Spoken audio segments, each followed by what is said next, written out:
Hi everyone, like many of you, I'm forever buying bits and pieces for my bikes to make them perform better, look better, and well, to be totally honest, just to make that whole motorcycle experience so much more enjoyable. Well, this is a new strand on my channel to show you a few of those purchases, which you've all picked up on in fairness, but they don't quite warrant a full video to be made about each one of them. So rather than them just appearing in the videos or to even pretend that I've owned them for ages, like I tell my wife, oh no darling, that came with the bike when I bought it 2 years ago, I'll bring you another episode of this stuff review every time I gather a few bits and pieces for a sort of smaller user review.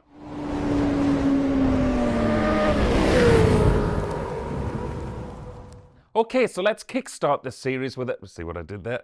With a problem I've been looking to sort for a while on my Royal Enfield. I've never really been happy with the stock handlebar grips. So I recently purchased from a company called the Trip Machine Company, cherry red leather hand wraps. I bought these on Amazon, and with all products I review within this series, I'll put all of the details below in the description. They arrived in a beautiful presentation box, which always makes me think if a company presents their product in such an eye-catching manner, then they've really got to work well. So let's head out on the road to find out if they live up to their expectation. So as with everything I do on my channel when it comes to reviewing stuff for the first time, I always try and do what I call the live reaction. So this really is the first time that I've been out with these grips on, and first impressions, they're really solid in terms of not slip. I've particularly worn a thinner glove today, just so I can feel exactly what the grips are like as well. But there's no slip so far at all. So very impressed with the grip, which is, let's face it, that's probably their primary purpose. The next thing, as many of you know, I've just never been happy with the grip on the stock handlebars of this Royal Enfield. I tried the grip puppies, which were like a foam sponge grip which you slide over, but they were actually too thick. I lost all contact with the road, so too far the other way. Just head out here. So they were too far the other way. So these feel absolutely beautiful, perfect thickness, and there's a little bit of sponginess in there as well, so they're not too hard to grip either. Huge thanks to Glenn, subscriber to the channel, who was totally across my issues with finding the correct grip on these stock Royal Enfield grips, and he contacted me and recommended these. Be interesting to see how they stand up in rain. I wouldn't have thought it would be an issue since they are leather, and my hands just aren't slipping at all on them.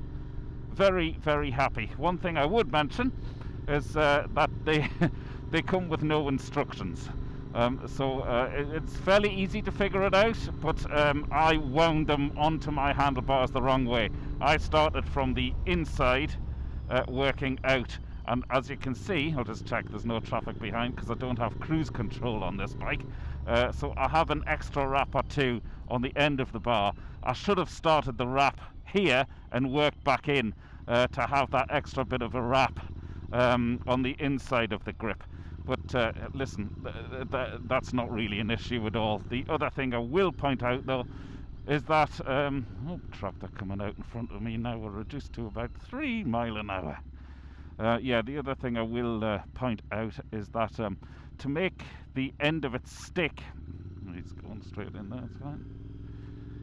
To make the end of it stick, I put a tie wrap around the tapered end here and just pulled the tie wrap tight and left it on for sort of 24 hours because I noticed that it wasn't really sticking on the day that I applied it towards the end, sort of thing, you know. It was sort of starting to undo itself, but after applying the tie wrap and pulling that tight, it's an absolutely solid fit now, and it doesn't it's not sort of wanting to come away or anything like that. In the advert for these, it does say that they also protect against handlebar vibration and that they minimize it. Well, I can't really test that because there's just no vibration in these bars, so apologies if you're tuning in to try and find out that very fact. I can't add anything to that. Oh, the other thing is, I think they look absolutely great as well, especially on a bike like this. I really do think it adds massive amounts to the aesthetics of the bike. Real cafe racer feel about them, and obviously that's the style of bike I'm on. Next, I think I'm going to have to buy a proper pair of brown leather gloves and completely ham it up. Okay, back to the garage. Top marks for the cherry red leather grip wraps, which cost £25 sterling on Amazon. Okay, next up is I've been dying to review this one, the Merlin Perton Cotec jacket. I bought this from XLmoto.ie and it was €310 in the pre-Christmas sale, I think it was, instead of €350.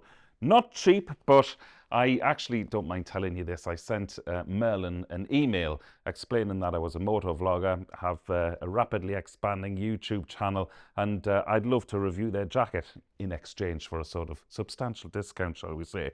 Anyway, they politely told me to go and do one, but nevertheless, I really wanted one, so I parted with the cash. I won't go into all the technical blurb here as it's all listed on their website, but what I will say is that its safety features are top of the tree with that D30 armory which hardens on impact, and that comes in the form of shoulder pads, elbow pads and an optional back protector. It does say on the website that you have to purchase the back protector, but I got mine delivered with the jacket, so I don't know if it was a mistake, but anyway, I topped out there. It also has a waterproof membrane between the outer shell and the inner liner, so it should keep you dry, as well as comfortable, as the outer Cotec shell is very lightweight and designed with Halley Stevenson's, which is that Scottish company, I believe they're Scottish anyway, who are renowned for their textile quality. You see their name all over stuff like this, really. It also has that really plush, removable inner liner, as well as a host of other well thought out things like all the pockets, the straps, and the zip to connect your jeans if you wish. I love the design with the crisscross stitching on the shoulders here. The reason I bought this model rather than their longer jackets, such as their E-Dale model, is that I wanted a sort of bomber-style jacket which wouldn't look out of place whilst not riding a motorbike too. Also, since I'm such a short ass, I feel as though this style of jacket actually suits me a lot better. Right, enough of that. Let's get out on the road and see what I think of this. So with the jacket here, folks, I wanted to ride it for a few months before I did bring you this review, so this is not my first impressions, okay? Like I say, I've owned it for a few months and I've ridden in a lot of different types of weather, even rain, which I did on purpose just to see how the jacket would hold up against that. First thing I want to talk about is its comfort. It really is, as the advert on the website for Merlin products, if you go into this, it'll tell you about the lightweight fabric which is used, and also the stuff I was talking about there in the intro on the liner on the inside. So it's all very lightweight, it's all very comfortable, and huge, well, top marks really for the fit and the comfort of the jacket, because there's nothing worse, as you know, when you're on a motorbike and you're wearing a piece of clothing which is irritating you, whether it be that it just doesn't fit properly or it pulls when your arms are out front like this on a motorbike. And believe me, I've worn several garments which are like that, but this is absolutely luxurious in terms of fit and feel. So that's literally passed the test for me. Like I mentioned, I've ridden it in rain and it has wonderful little features, great qualities about this, but then hey ho, you know, you're paying top dollar, so of course it's going to have top qualities like that. And what I mean by that is there's a thin piece of leather around the neck and indeed around the cuffs down here, your sleeves. So even in rain, you stay absolutely bone dry. No little drizzle of rain gets down the back of your neck, as it quite often does with other things which I've worn. And you know, when your neck warmer or your snoot gets wet in real heavy rain, well, the piece of leather on this jacket actually stops the moisture from that going down inside the jacket. So huge marks for that. Now, like I say, I've ridden it in all sorts of weather. Today, to be honest, is only 3 degrees, even though it might look a bit sunnier. It's 3 degrees when I left up on purpose. I've brought this bike out because obviously it's a naked, so I wanted to get a full blast of cold against me, and indeed wind. And even though it's only 3 degrees today, I've ridden it in -1 degrees with this jacket, and it's so warm. It's massively impressive warm, because normally on a day like that I'd wear an undergarment, then something on top of that, basically 4 layers, including the jacket. Now today I've only got a shirt on again on purpose, underneath this, and then the jacket with the inner liner in, and it's beautiful and warm. I don't know how that works. It does keep the heat in you, and on hotter days, I'll be completely honest, living in Ireland, I haven't experienced a really hot day yet. I'm looking forward to trying that, but if it does get too hot, you can take the liner out. What's the other thing I wanted to mention? Oh yeah, these straps on the sleeves, they add so much to the comfort, because you know when you're bending your arms like you do on a motorbike, and sometimes you can, well, maybe it's just the shape that I am, but the sleeves sort of bag around a bit on your elbows, and especially when you're going high speed on a naked, your elbows are sort of flapping like a pair of gull wings. Well, because of these straps which tie that in, obviously Merlin have addressed that as an issue, and they've tied that all in with the straps, so there's no flapping. It doesn't feel as though I'm about to be ejected from the seat anytime soon. So hugely impressed with that. Another thing I like as well, and I think I pointed this out again in the intro, is that the little tail at the end, this did wonders again when I was riding in the rain. That stops your backside getting wet or covered in mud. I've also ridden with this jacket on the CRF off-road, and whilst it got mud all over the back of the jacket, it didn't get any going onto the back of my jeans. Therefore, my jeans stayed dry as a result of that little tail on the back of this jacket. To be honest, I can't fault this, okay? If I'm really picky, hold on, I'll just change gear here. If I'm really picky, on the bottom of the cuffs here, where there's a press stud, there's 2 settings for that. If you put it on the tighter setting, which when I'm wearing a thin pair of gloves like this, I would quite like, to be honest, just to really make it airtight over the top of those gloves. Yeah, it squeezes the fabric in, and that bit of fabric it squeezes in, it squeezes down onto your wrist, and it's irritating. But you know, I'm possibly looking for things here. As with everything I sort of review, I always try and find something just to try and balance the review, because it would be boring if everything I talked about was just brilliant. Anyway, I'm sure I'll get used to that, and I'm sure there's a way around it as well. It's not really going to upset the apple cart. But other than that, what was the other thing? Oh yeah, the other thing I wanted to talk about on a bike like this, where I don't really want to carry a tank bag. It's brilliant when you're on a motorway or going anywhere really, to carry loose change for the tolls, or indeed a cup of coffee. That little pocket there is an absolute godsend, so you're not searching all the other pockets everywhere as I always do and forget which pocket I've put my wallet in. Just carry a bit of loose change in there. It's absolutely brilliant, so you know where your toll fee is. Other than that, super impressed. I know the safety features are of a massive standard with this jacket, and you know, I do have another sort of textile jacket, if you like, and it would always be on the back of my mind that I wouldn't have the correct protection or the same amount of protection as I would when I'm wearing one of my say Alpine Stars touring jackets, you know. But with this, I feel as though I have everything that the Alpine Stars touring jackets, albeit twice the size, twice the weight. I feel as though I'm really well protected with this. Super impressed. The other thing to mention is when I came back home after riding it on the CRF, I washed all the dirt off just with hot soapy water, which is what the instructions recommend, and sure enough, it was like new again. Indeed, like I said a few times already, I've had this jacket a few months again now. I like it so much I even wear it when I'm going out without a motorbike, albeit I am at risk of looking like an 80s throwback with the padded shoulders and and whatever else, but it's just such a stylish jacket. I absolutely love it. favourite jacket I've owned in many, many years. Can't think of any more I need to add about that, so let's head back to the garage. It seriously is my go-to jacket every day now. I love it. Okay, let's tackle this next one with gusto, shall we? This is my never-ending quest to find a quieter and more enjoyable ride on the VFR through the windscreen.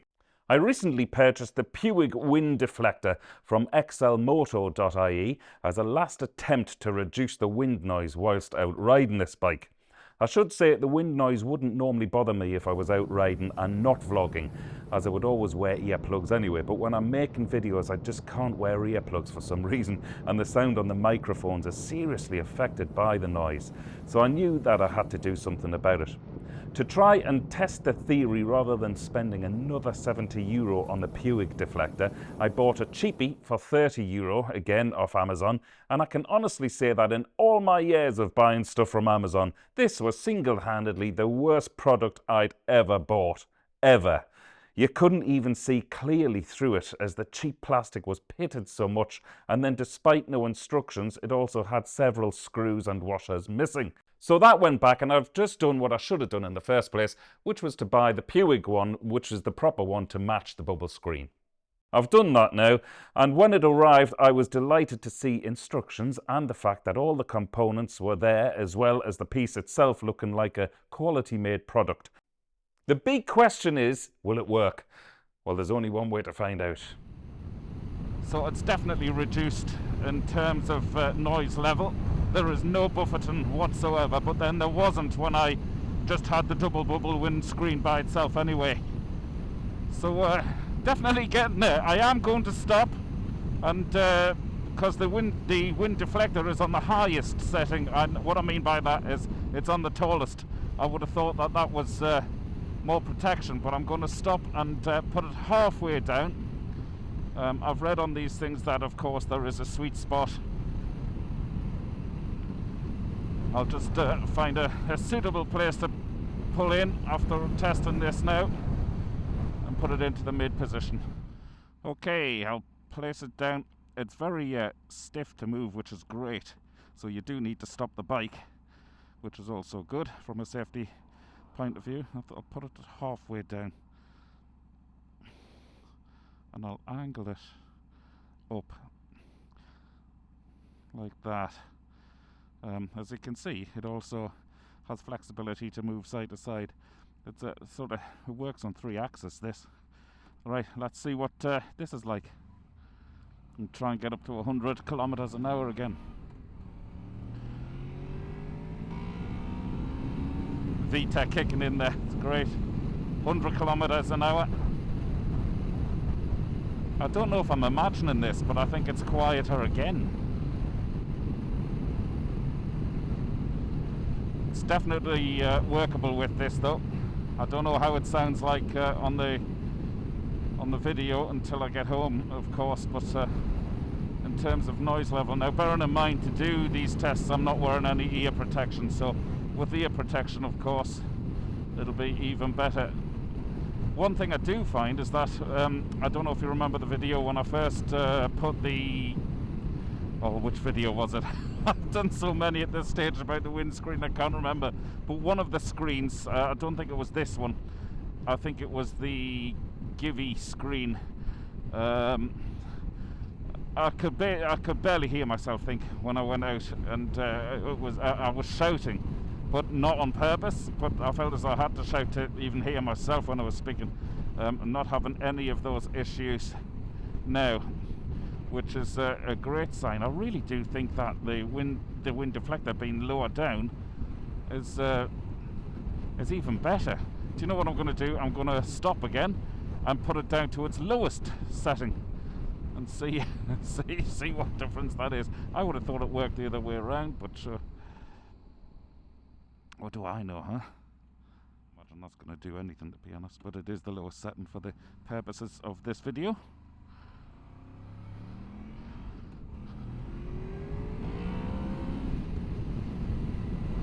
The wind noise has increased again, as I would expect it would. Yeah, it's very noticeable. I hope you can tell on the when you're watching this video that it has increased. So definitely at the midpoint seems to be that sweet point that other vloggers talk about when fitting the wind deflectors. I'm going to pull in again. Like I've angled the deflector as such more more vertical, so it's hitting the wind rather than on the shape of the windscreen angled back a little bit. Just again, trial and test.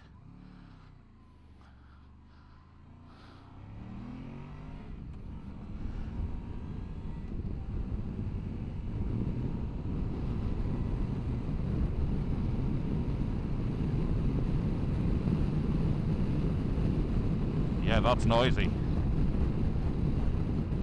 as I would expect, because it's literally smacking the wind head on.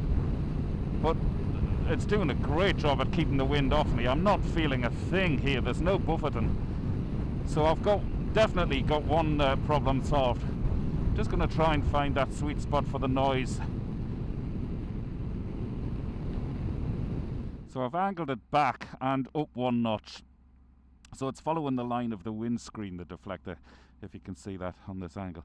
It's not facing forward, so it shouldn't hit the wind as much, sort of square onto it, if you know what I mean.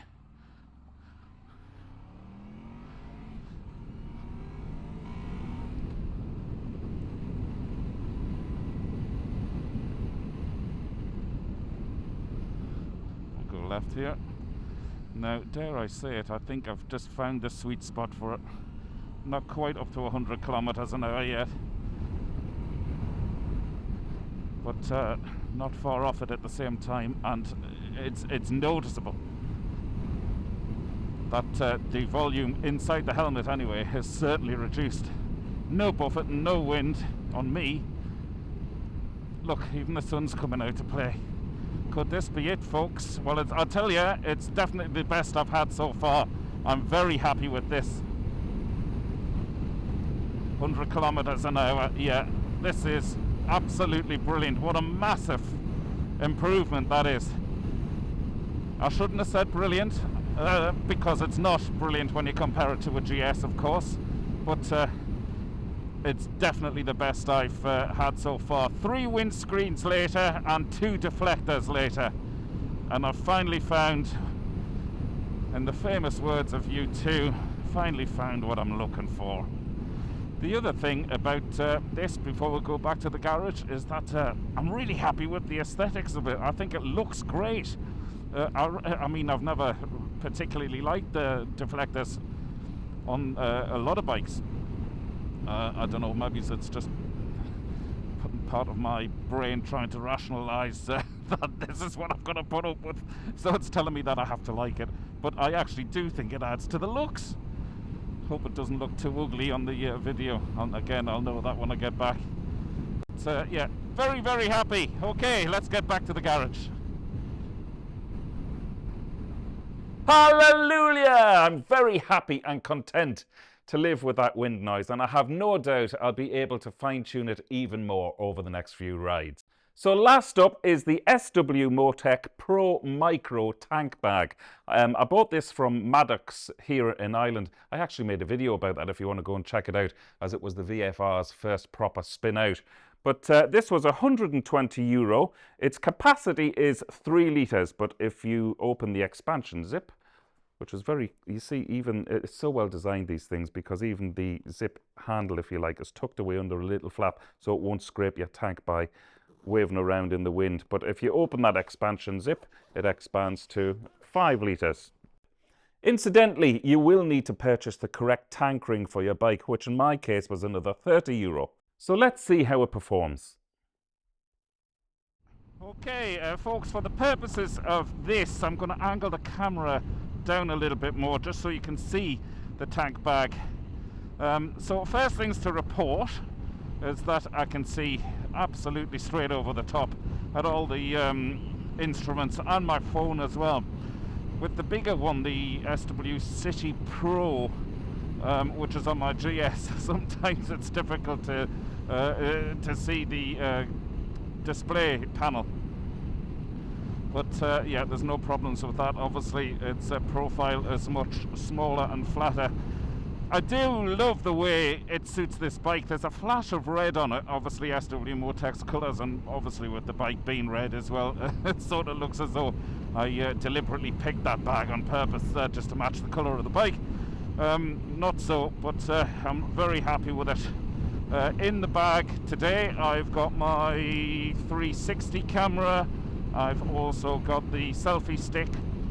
I've got the wet weather cover, which it comes with. I've got my wallet, so it was great. Actually, I should have filmed that. I've just thought, when I went to fill up before I came out to do this little test, obviously you just click the, I keep saying obviously, it's not obvious to you guys who don't have one because you don't know this, so apologies for that. So you just pull this little red cord here, and it clicks the bag off the magnet. Really easy process. When you go to fill up, and lo and behold, my wallet was in the top of it as well, so I knew exactly where to pay for the petrol. So it's just lovely having everything in one place. It's a handy little, I would call this a day bag really, rather than the larger one on the GS, which you can fit the kitchen sink into, to be honest. In fact, I dare say you could go away for a weekend just putting your stuff in that one tank bag on the GS.